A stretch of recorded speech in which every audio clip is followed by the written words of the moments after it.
ओम शांति।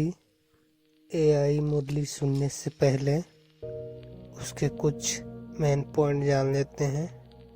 पहला है, यह जन्म हीरे तुल्य है। इसका अर्थ है संगम युग का यह जन्म 84 जन्मों से श्रेष्ठ है। बाप और बच्चों के अविनाशी स्नेह का विशेष जन्मदिन है। दूसरा पॉइंट है, करोड़ों आत्माओं में से बाप को पहचानने वाले आप कांटों में कोई हो। तीसरा पॉइंट है, माया को दूर से भगाओ। इसका अर्थ है माया को आने मत दो, पहचान कर तुरंत दूर करो। समय कम है, विश्व परिवर्तन का कार्य पूरा करना है। अगला पॉइंट है, 2 खजाने जमा करो। इसका अर्थ है संकल्प और समय, ये दोनों समान खजाने हैं। संगम युग ही जमा करने की बैंक है, अब नहीं तो कब नहीं। अगला पॉइंट है, तीव्र पुरुषार्थ आवश्यक है।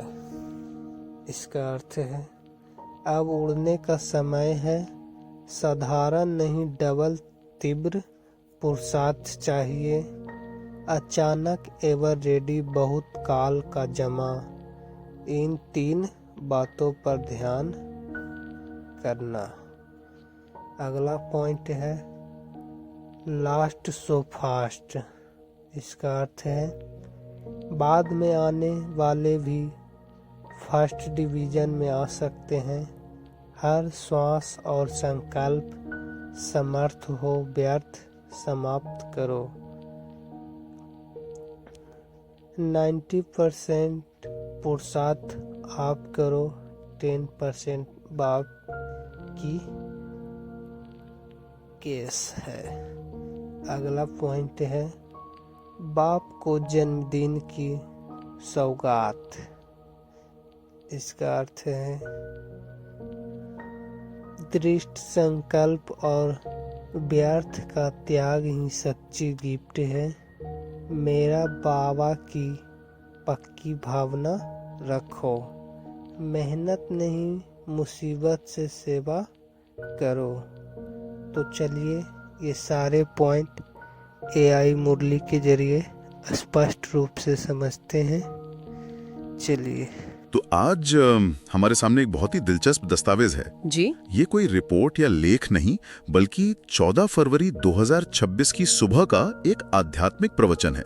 बिल्कुल। और इसका शीर्षक है भाग्यशाली ब्राह्मण और पिता का दिव्य अभिवादन। इसमें दुनिया, समय और आध्यात्मिकता के बारे में मतलब कुछ ऐसे विचार हैं जो आम धारणाओं से काफी अलग हैं। तो चलिए इसकी गहराई में उतरते हैं। जरूर।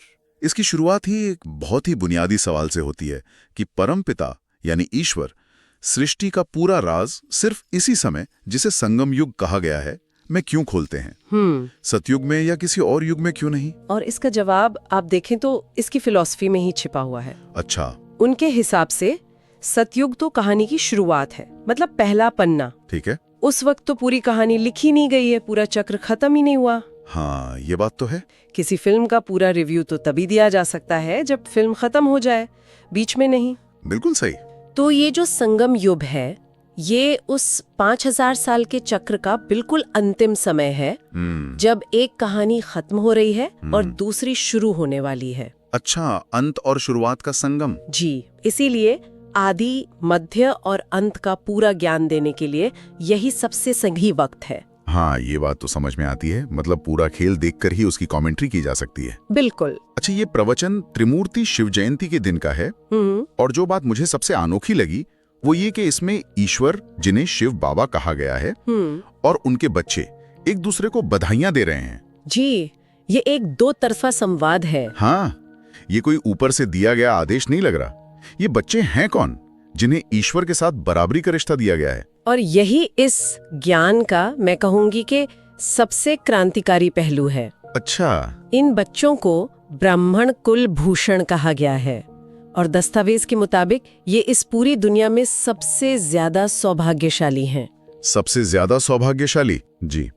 अब दिलचस्प बात यह है कि इनका दर्जा देवताओं से भी ऊंचा माना गया है। एक मिनट, देवताओं से भी ऊंचा? हाँ, ये तो बहुत बड़ी बात है।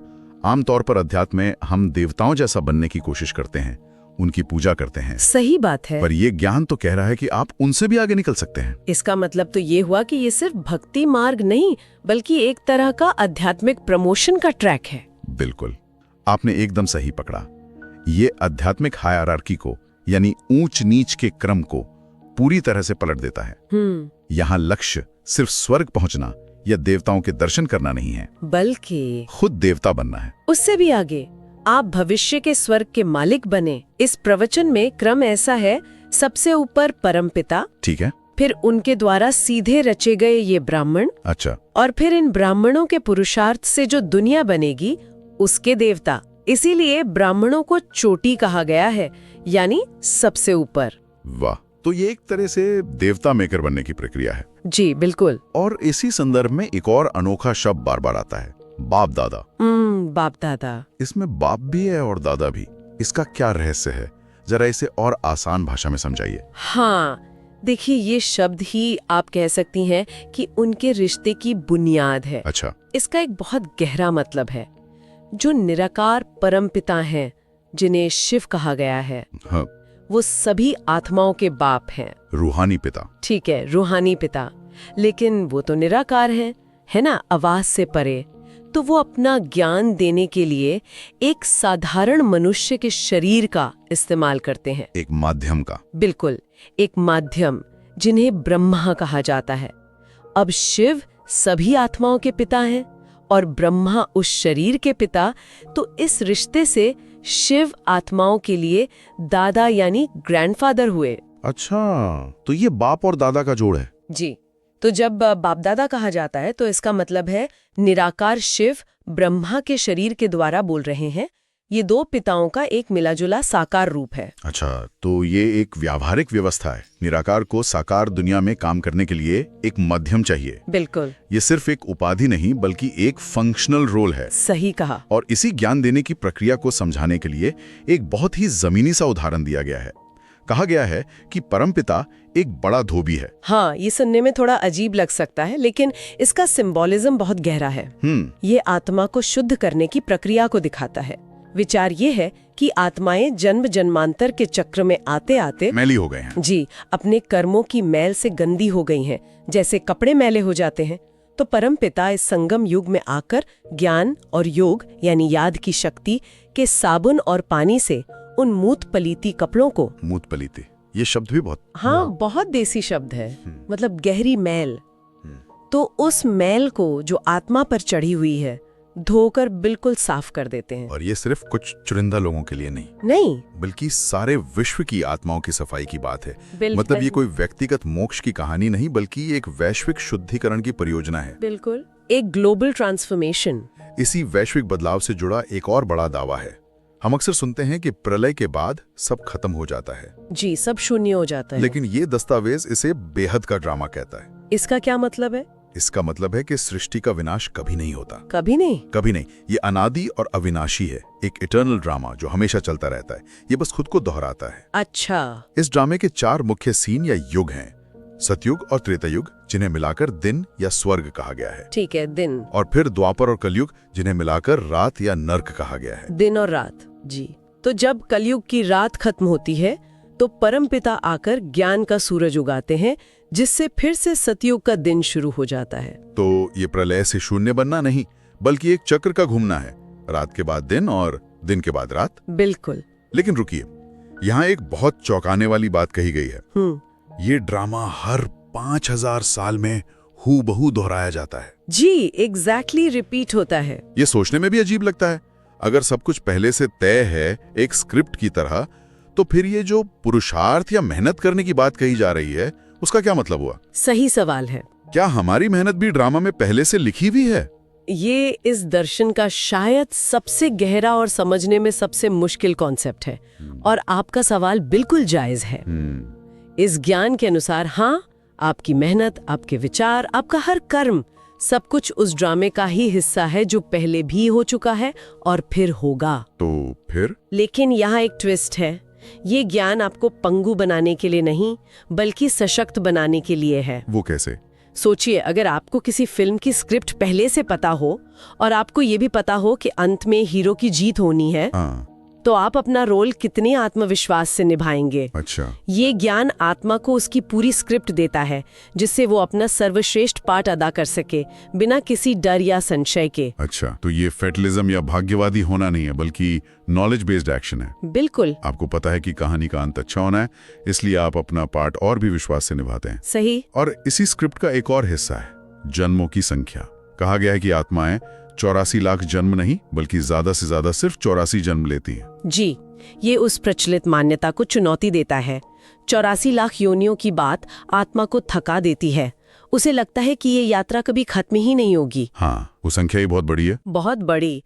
लेकिन 84 जन्मों का एक निश्चित चक्र बताकर परमपिता आत्मा को उसकी पूरी जीवनी का नक्शा दे देते हैं। एक तरह का रोड मैप। जी, इससे आत्मा को पता चलता है कि वो शुरू में क्या थी, बीच में क्या बनी और अब अंत में उसे फिर से क्या बनना है।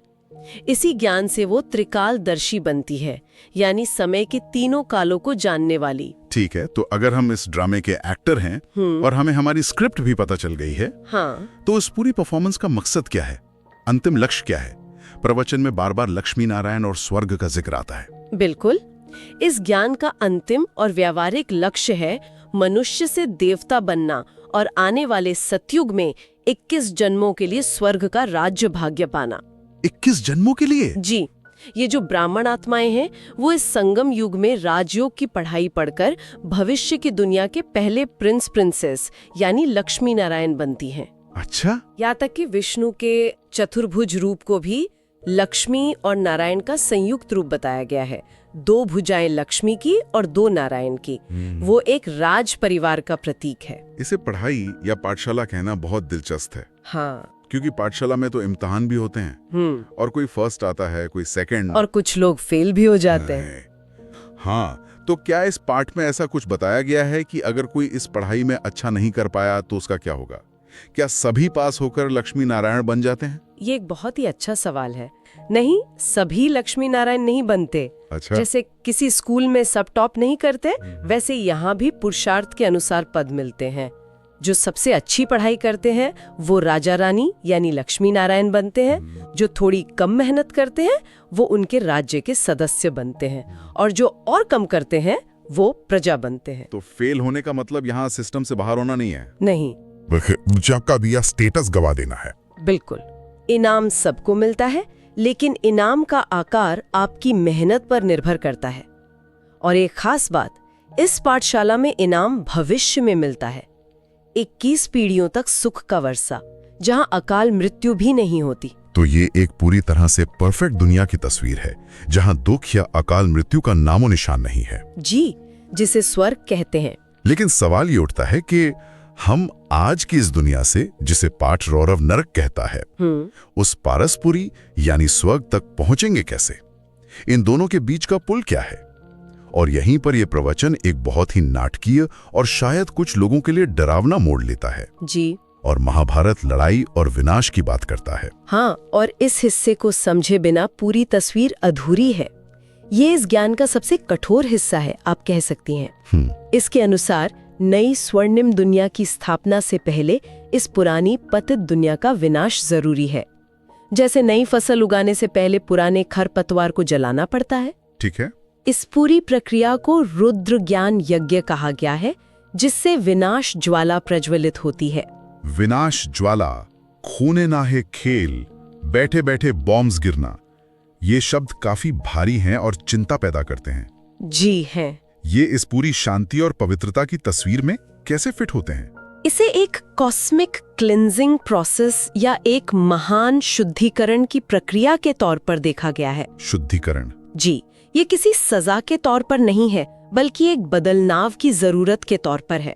जैसे एक सर्जन शरीर को बचाने के लिए जहरीले हिस्से को काटकर निकाल देता है, वैसे ही परमपिता नई दुनिया बनाने के लिए पुरानी तामसिक दुनिया को प्राकृतिक आपदाओं, गृह युद्धों और विज्ञान के विनाशकारी आविष्कारों के जरिए खत्म करते हैं। जैसे बॉम्ब्स। हाँ, ये खूने नाहिक खेल इसलिए कहा गया क्योंकि इसमें मरने वालों को पता भी नहीं चलेगा कि वो क्यों मर रहे हैं, जबकि ब्राह्मण आत्माएं इस ड्रामे के रहस्य को जानने के कारण सुरक्षित रहेंगी। तो ये एक तरह का नियंत्रित विध्वंस है, ताकि एक नई बेहतर इमारत खड़ी की जा सके। बिल्कुल। तो अगर हम इस पूरे प्रवचन को समेटना चाहें तो इसका सार क्या निकलेगा? सार ये है कि इतिहास अपने अंतिम मोड़ पर है, एक ऐसे विशेष समय में जिसे संगम युग कहते हैं। ये कलयुग के अंत और सतयुग की शुरुआत का संगम है। इसी छोटे से समय में स्वयं परमपिता आकर आत्माओं को उनका और सृष्टि चक्र का सच्चा ज्ञान देते हैं। इस ज्ञान से वो आत्माएं खुद को पतित से पावन बनाती हैं, ब्राह्मण बनती हैं और देवताओं से भी ऊंचा ब्राह्मण पद पाती हैं।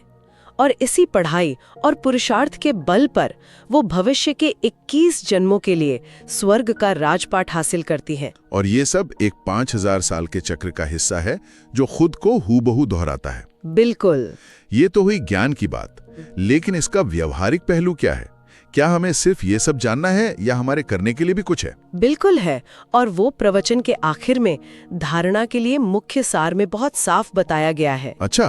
पहला, एक आंतरिक काम, इस नशे में, इस आत्मसम्मान में रहना कि हम देवताओं को भी बनाने वाले सर्वोच्च ब्राह्मण हैं, और लगातार ज्ञान और योग से अपनी आत्मा को साफ करते रहना है। ठीक है। और दूसरा, एक बाहरी काम, जो ज्ञान हमें मिला है उसे दूसरों को भी देना है। सेवा। जी, सेवा। सभी को परमपिता का परिचय देकर उन्हें भी पतित से पावन बनने का रास्ता दिखाना है।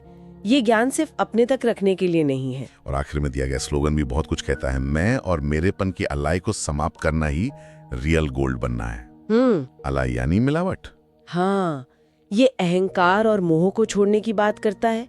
आत्मा अपने मूल स्वरूप में शुद्ध सोना है, लेकिन मैं यानी अहंकार और मेरा यानी लगाव की मिलावट ने उसे नकली बना दिया है। अच्छा। जब तक ये मिलावट खत्म नहीं होती, आत्मा अपनी असली चमक, अपना असली मूल्य हासिल नहीं कर सकती।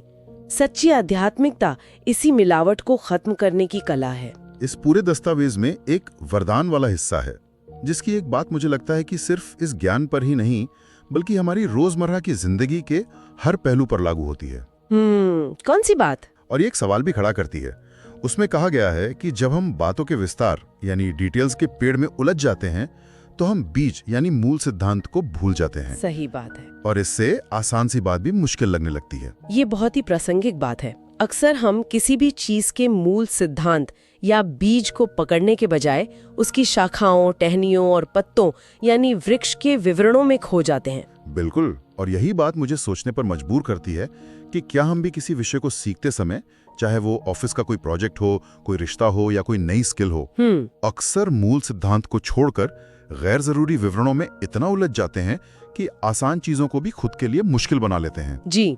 क्या आज के इस सूचना के विस्फोट में हम जानकारी के शोर में ज्ञान के सार को, उस बीज को खोते जा रहे हैं? ये एक सवाल है जिस पर शायद हम सभी को थोड़ा सोचना चाहिए। यह वीडियो केवल शिक्षा और आध्यात्मिक उद्देश्य के लिए है। इस वीडियो में प्रयुक्त ऑडियो AI जनरेटेड है। हम किसी भी संस्था, संगठन या अधिकारी चैनल का प्रतिनिधित्व नहीं करते। यदि किसी इस कंटेंट से आपत्ति हो तो कृपया ईमेल के माध्यम से संपर्क करें। वीडियो को लाइक करें, पसंद आए तो शेयर और चैनल को सब्सक्राइब जरूर करें। ओम शांति। ओम